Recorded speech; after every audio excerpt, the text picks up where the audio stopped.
ভোলার মনপুরা উপজেলায় নদীভাঙা এক গ্রামে মানুষ খুব সহজ সরলভাবে বসবাস করত। সেই গ্রামে ছিলেন এক নামাজি হাজী সাহেব।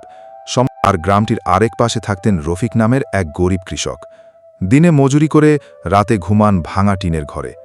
পোশাক মলিন, কিন্তু মন ছিল পরিপূর্ণ ঈমানে। একদিন গ্রামের মসজিদের জন্য ফান্ড তোলা হচ্ছিল। সবাই যার যা আছে দিচ্ছিল। হাজী সাহেব এগিয়ে এসে দিলেন 10,000 টাকা।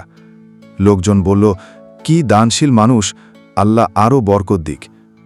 কিন্তু একটু পর নীরবে এগিয়ে এলো সেই চাষি রফিক। ভাঙা কাপড়ের থলে থেকে বের করল মাত্র 20 টাকার একটা নোট। লোকজন একটু হাসল। কেউ বলল, এইটুকু দিয়ে কি হবে?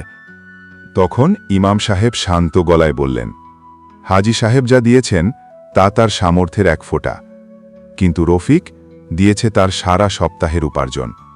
এই 20 টাকাই হতে পারে আল্লাহর কাছে সবচেয়ে বড় দান।